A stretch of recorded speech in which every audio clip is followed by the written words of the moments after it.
I'm Sam Thornton. I'm here with Dave Thornton to interview him for MakeLab. Dave, the purpose of this interview is to figure out more about psychology. Now, Great. you're a psychologist. When did you get into psychology and why? Well, my interest in psychology, believe it or not, started in high school. I was in class in 10th grade, and they were talking about psychologists and psychiatrists and therapy and medications. And for whatever reason, I remember sitting there thinking, oh my gosh, that's what I want to be when I grow up. I want to be a psychologist and do therapy with people. So it's really been a lifelong interest. Right. And do you still feel the same way about it as you did in high school? Oh, that's a good question. I actually do. Like even on a Monday when I go to work, if it's been a good weekend and I don't feel like starting the work week or anything, just like anybody else, like I get to my office and I open up the door and I walk in there and I'm like, oh yeah, I really like this, and then as my patients come one after another, I always just feel really, well, not always, but pretty much all the time, feel really good and about my work and what I get to do. I'm actually very thankful that I get to be a psychologist. That's awesome. How many patients do you have a day? Well, I work 4 days a week, and I see up to probably the longest day I would have would be 13 patients, and each person comes for an hour. So I might start at, that would be a day if I started at, um, that would be rare. If I started at 8 and worked till 9, that would be 13 patients. So listening to them for 13 hours, does that get really tiring for you?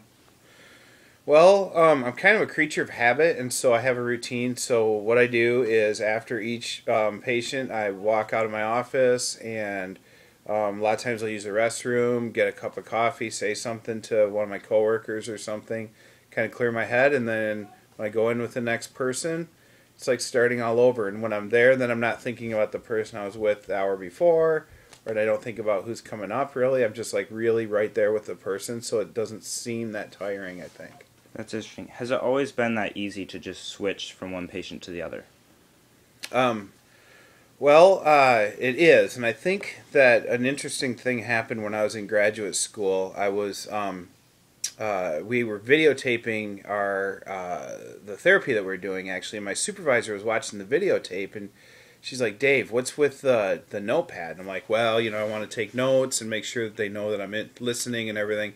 She's like, "Yeah, it gets in the way. You got to get rid of the notepad." And I'm like, "Well, then I won't remember things. Get all jumbled up." And she goes, "No, for me," she said, "actually, it's very strange, but it's like I have a compartment in my head for each person, and so when they walk to my office and sit down, that compartment opens and everything's there, and I remember their spouse and their family and what happened in their life and everything. And when they leave, it closes, and it's not. It's like if I were to try to think of them at a different time, or when I was with somebody else, it'd be hard to remember those details." And I don't know if she hypnotized me or what, but that suggestion actually took in me, and that's exactly how it works for me. Have you ever accidentally mixed up patients? Yeah, I mean that's bound to happen from time to time. It's pretty rare, and I won't usually say something because sometimes I'll be like, "Oh yeah, weren't you in California this summer or something?" But it was somebody else. So I try to make sure I'm really sure that it was them. I mean, it can happen. It's fairly rare, but it could happen. I see.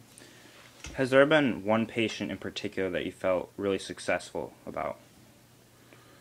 Wow, that's an amazing question. There have been definitely some patients that really stuck out in my mind as people that really came a long way or really changed a lot or really healed a lot or let go of things or something. Um, and definitely couples that I've worked with who came in, they were actually on like the brink of divorce, and then they turned their lives around, and then they have a healthy marriage when they leave. And I can think of a number of those. I don't think I have any one like top success story, but more like a bunch of them. I see. I think. I see. Well, I think that's all the questions I have for you today. Thank you for coming. Great, thanks. It was fun.